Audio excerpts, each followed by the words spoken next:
interesting to note that the drop tanks were made out of paper. That gave, so that they were dropped over enemy territory. The enemy did not gain any assets or the aluminum that they would think of. It was built out of a paper mache, treated with resin, and it could hold fuel for maybe several hours, and then it got real soft. But if you punched off the drop tank when you had to, get rid of the... Share that story with us. And that's hashtag Selfridge100. So we're looking back out here as Ralph gets his traffic jam straightened out on the end. I understand, let's see, 994. If you're headed north on I-94, you cannot get east on 94. East on north, well, north up. East on 94, you can't get off at the big sign that says Selfridge Air Force Base because the airplanes are flying right over that highway. You need to go north to 21 mile road, turn right, come down, you get on Jefferson, and you come right in the main gate. Now, there are other gates that they can get in today. Primarily, they're going to want to go to that main gate, the one on M59, which you need to exit.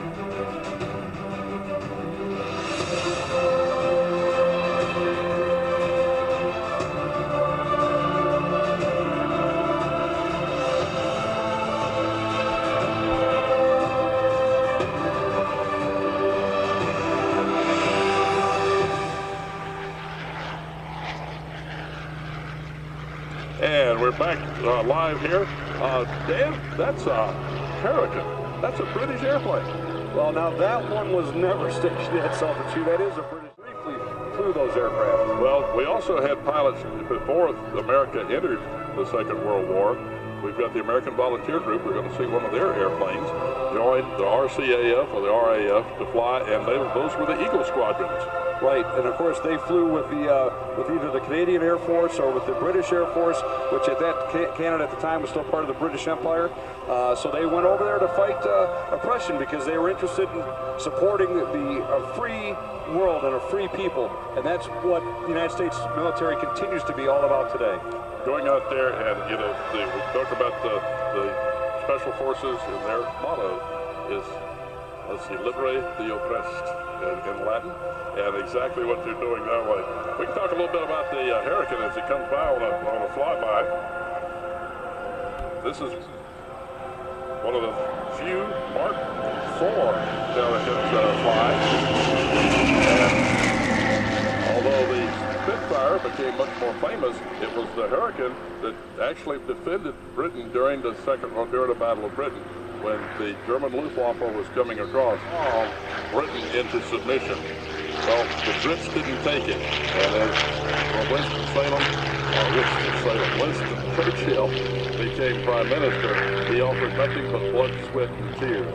And he led the British to victory in the Second World War, and because of the neutrality rules that we had at the time, the Aviation Corporation, without violating the neutrality laws. Here comes a Hurricane from the left.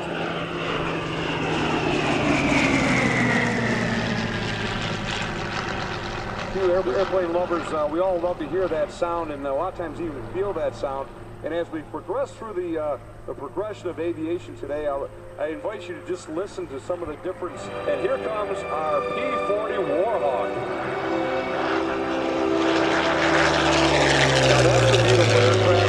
The Curtiss P-40 Warhawk existed here at Selfridge, arrived in Selfridge 1939, and most of the pilots who were here at the time were part of the first pursuit group. And the history of this is a little bit still hidden in mystery even to this point. Already engaged against the Empire of Japan. And then once the United States entered World War II, most of those pilots resigned from China and came back to the U.S. Military without any interruption. So it was a very secretive mission at the time, and now we know that group as the Flying Tigers, many of whom came from right here at Selfridge Field. Flown by U.S. Congress members, John Gray from Missouri. He served in Congress in 2001. He served on the Armed Forces. At Selfridge, July 8, 1917, in a JN-4 Jennings. And, we had a JN-4 scheduled to appear, but unfortunately they had an accident and lost the aircraft. And it certainly got them there. Here goes our P-55 reenacting the raid on Tokyo. Only a few months after the attack on Pearl Harbor, which brings the whole story there, the fact that the B-25 was used to launch from the deck of the USS Hornet. And that all-volunteer crew flew an extra 600 miles to cause the Japanese to rethink their defense strategy, and they kept squadrons of aircraft and battalions of troops on the home island. And the conjunction of that was that they would have been able to slip away the American invasion of Guadalcanal just a few months later. All right, now we got another airplane taking off. It's like the P-39. The P-39 Airacobra also arrived at Selfridge Field in 1939. And right now the C-47, another classic World War II airplane that actually came back from the war and built our airline service. The C-47, also the DC-3, it's the same airplane, continues to serve even today in many of the third world countries. Go ahead, Scoob. The C-47 operated here at Selfridge primarily after the war, arrived in the early 1950s, and was primarily a reserve aircraft here at Selfridge. So make sure that you post your story on hashtag Selfridge 100. Check out that B-25 once again.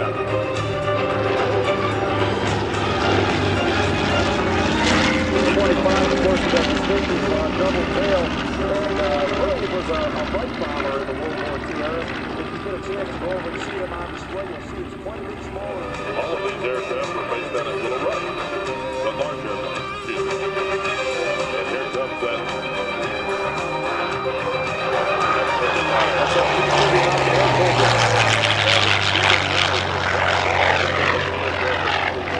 Designed at that time, featured several design elements that distinguish this type from their contemporaries.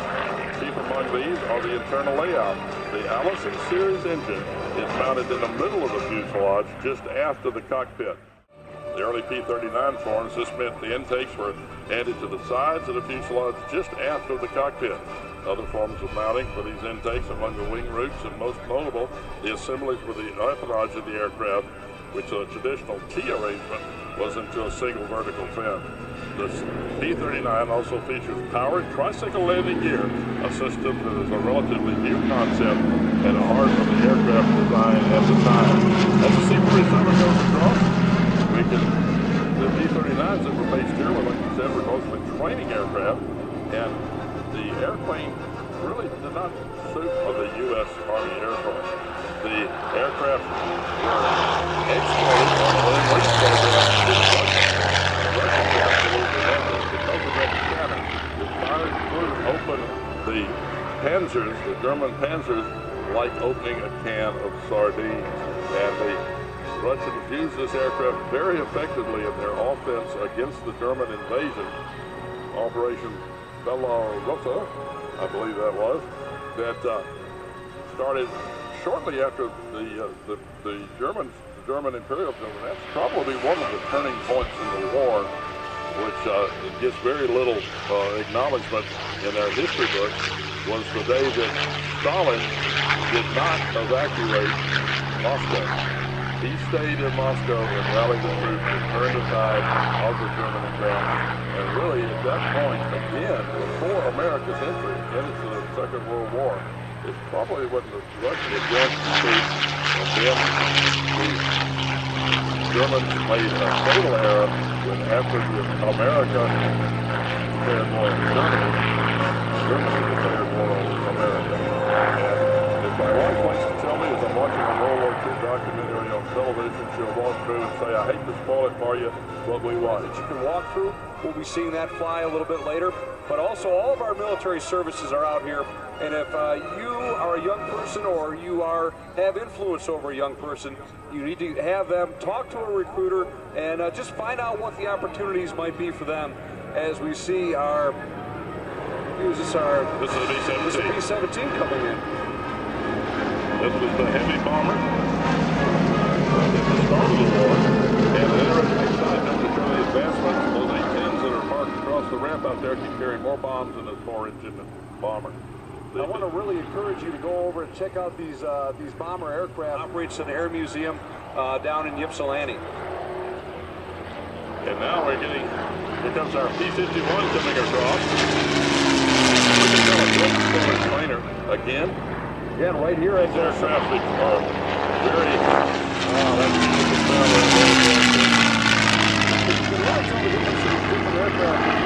I don't want to encourage you to close your eyes, but if you want to close your eyes for a minute and just listen to our engine B-17,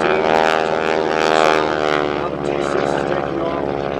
And again, I want to encourage everyone, if you or a member of your family worked on one of these aircraft, share your story with us on social media, hashtag Selfridge100, hashtag Live Air Show TV, and we'll be picking out some winners for some Selfridge Centennial Polo shirts.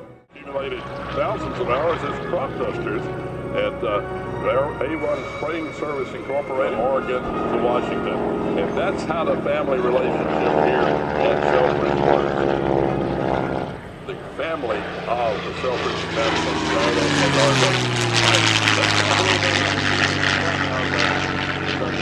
Right there.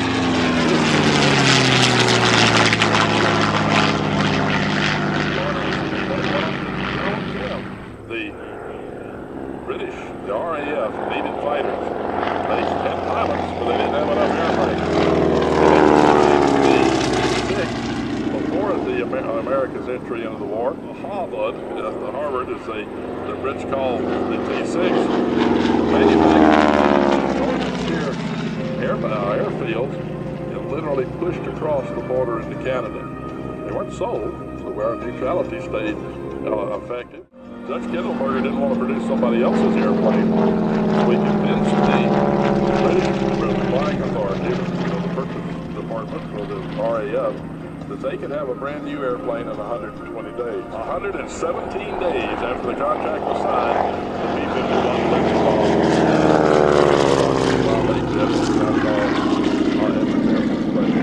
The airplane proved, almost 30,000 feet.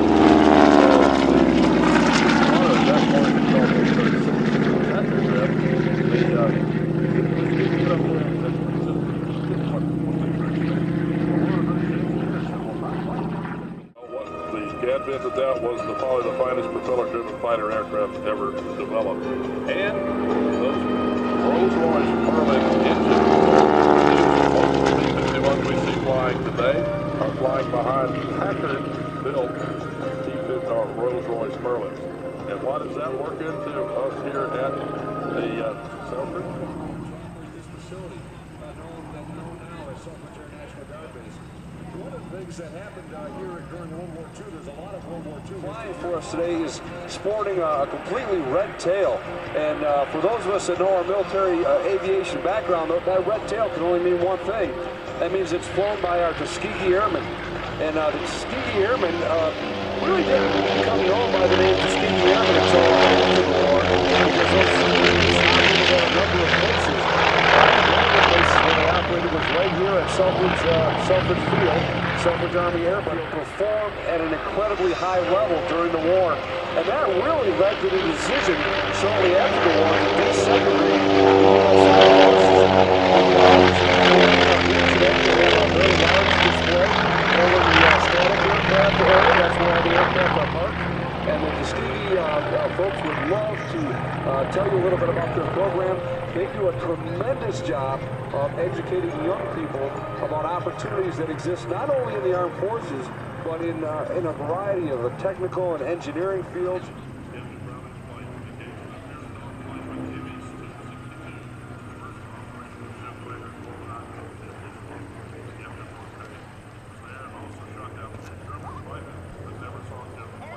At that time, the L6, which was the observation variant of the P-51, so had a camera really instead of a gun, and the 107 observation squadron over Normandy Beach before and during of the enemy forces, as we see our also the 173 Air Force squadron, right?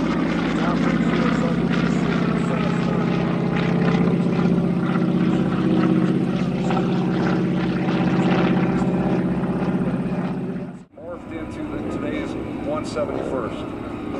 Again, that tremendous history that we have here at Selfridge. Well, we've got a lot going on right now. We're coming back here one more time with another pass from our T6 contingent, the training contingent.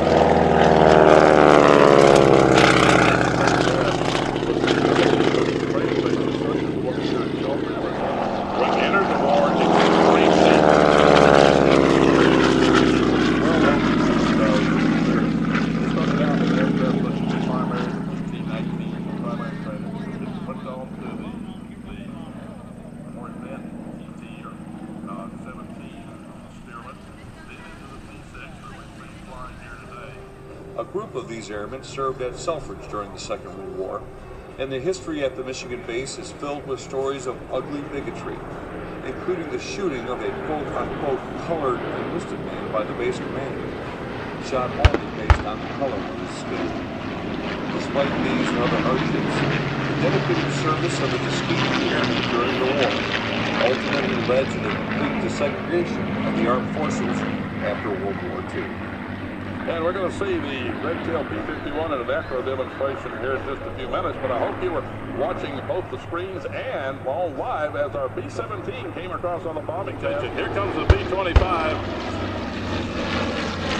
Climbed up as it did on the two little waves from the coast of the U.S. this morning and flew to attack the cities in Japan. We talked about that earlier, about the fact that they attacked at Tokyo, Kobe, and Nagoya. Transportation, it flew the hump over the supplying the Chinese Army and the Air Forces that were deployed there, flying over the Himalaya Mountains. That was the hump. And the B-40, get my numbers mixed up, the B-47 also was the aircraft that transported thousands of American paratroopers of the 101st and the 82nd Airborne across the English Channel in the wee hours of June the 4th. Hugh, just a beautiful shot as that B-17 comes in again with a couple of little friends for high cover. And on that B-17, you'll be able to see that ball turret hanging down from the bottom of the fuselage. There was a crewman that was inside that ball gunner, and that ball turret, and the only way that he could get out was if another crewman cranked him up and brought him back into the aircraft. So you talk about teamwork. You talk about the ability to trust your buddies, and that is the same kind of teamwork that exists today in the United States Armed Forces. And again, our Michigan Air National Guard recruiters standing by. Thanks for being here, shipmates. Well, you know, Selfridge is the fact that all five of the Army, the Navy, the Air Force, the Marines, and the Coast Guard all operating from this historic base. And of course, we have a number of federal law enforcement type agents that are here from the Border Patrol, Customs and Border Protection. And also what makes Team Selfridge work is the folks out in the community who have been a part of Team Selfridge for 100 years now. The community is a full part, helping to take care of our families when we deploy. I mentioned that there are members of the 127th Wing who are deployed right now overseas, and of course they're here with us in spirit, and we're anxious and eager to have them come home safely. Organization, the Michigan Youth Challenge Academy, providing the purpose and direction for the future of Michigan's youth through education and structure. It is Michigan's only no-cost residential program for at-risk youth and non-traditional learners. They are helping us park cars today. Michigan Youth Challenge Academy is an important part of how the National Guard contributes to the community. As we see our B-17 come by on another beauty shot here, you know, the National Guard is part of the community. That's one of the cornerstones of what the National Guard is all about, is the fact that you know, we're from here, we serve here, ready to go anywhere at a moment's notice. You know, we're the legacy of the old Minutemen from way back in revolutionary times. But it definitely serves us very well as the B-25 comes back across one more time. If you're interested in this historic aircraft, I not encourage you enough about visiting the Yankee Air Museum down at Willow Run. A Jeep out there from the Korean War era that you can sit in. It is a great way to spend an afternoon, especially if you've got young children that you want to expose to some of this great heritage that exists out here.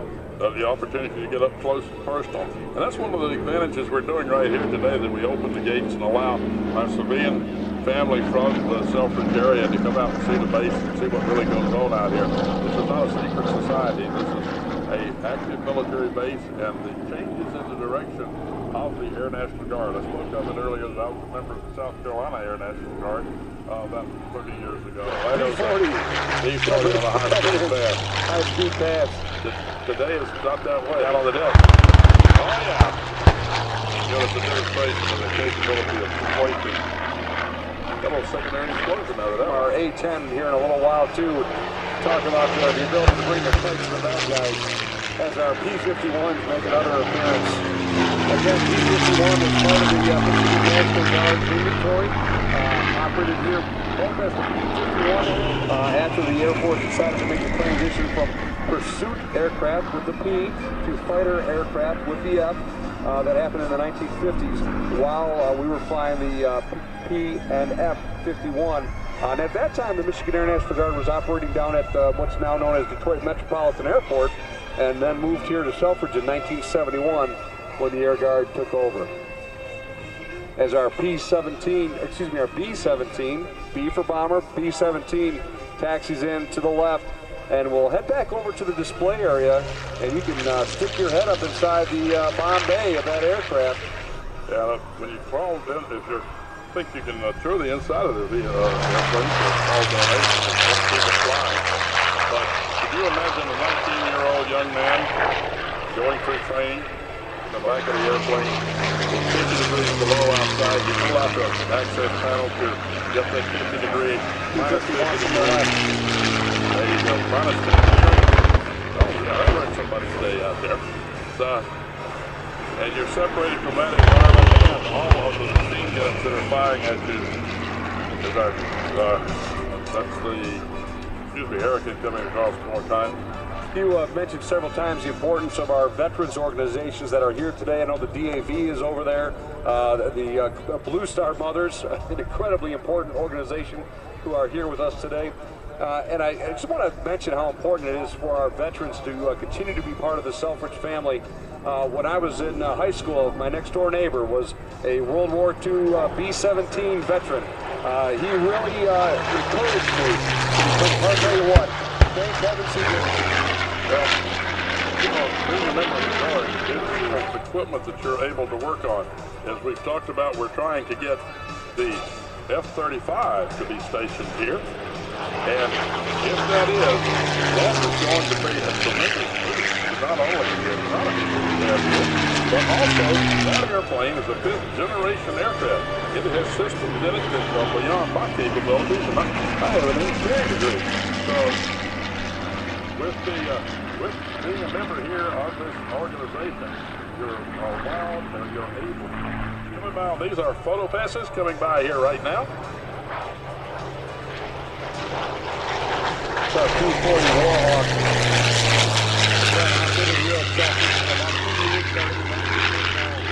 Our P-39.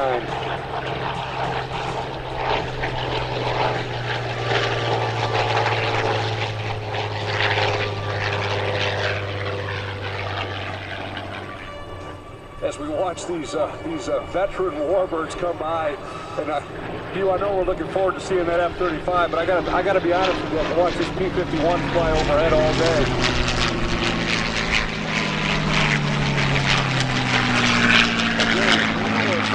Go ahead and post them on social media, hashtag Selfridge100, hashtag Live Airshow TV, and it'll be just a great opportunity to share those stories with the world. And I lived at Selfridge Field from 1929 to 1932. And then I lived in Washington for 3 years, came back to Selfridge in 35, and completed my senior year at MCHS. And during that time, my father commanded the 1st Pursuit Group, both the group and the base. First tour of the 1st Pursuit Group was flying P-51Cs. The second tour, they were flying, which took about 30 days. Was supposed to take a week.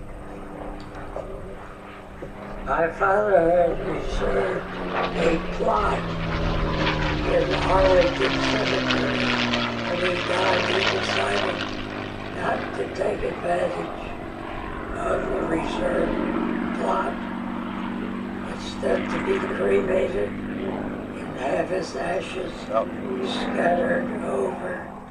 I'm almost 100 years old. Selfridge is 100 years old. I want to say congratulations to Selfridge Field. Actually, to both of us for making it tonight.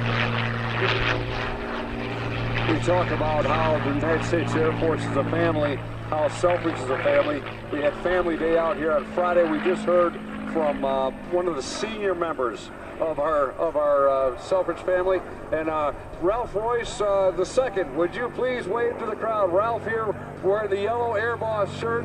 He is in charge of everything that's happening here today. So if you like what you've seen so far, let's hear a big shout out for Ralph Royce and his family. They're out there today bringing folks into our family. If you want to be part of our family, you need to go talk to them. And Sergeant Ball's out there. He helped recruit my own son, and so you guys doing a great job helping to extend our Selfridge family as we watch the Tuskegee Airman P-51 really getting put through the paces here. That's Brad Lang, our pilot today in the P-51. You'll see the minimal fronting area of the P-51 gave it great speed, and now watch as Brad Lang takes the airplane through its routine this afternoon. Hey, Hugh, while we're watching this P-51 go by, I've been talking a lot about family here today, and part of the Air Force family are a couple of young men and women here who are part of the Civil Air Patrol. We have with us Cadet Second Lieutenant. This is physical activity and aerospace education. all right, Cadet Captain Sherman. Why don't you tell us a little bit about? Tell us who joins the Civil Air Patrol, what the ages are, and how do you do it? Well, sir, we accept everybody and all people 12 years of age and older. Now tell us a little bit about some of the things that you've gotten to do specifically. Personally, myself, I stay involved with the cadet program side of Civil Air Patrol, so we work really similarly to how the Air Force runs. So we have our encampment, which is our week-long basic training for cadets, and this past year I was a squadron commander. I was in charge of 10 staff members and 50 cadets.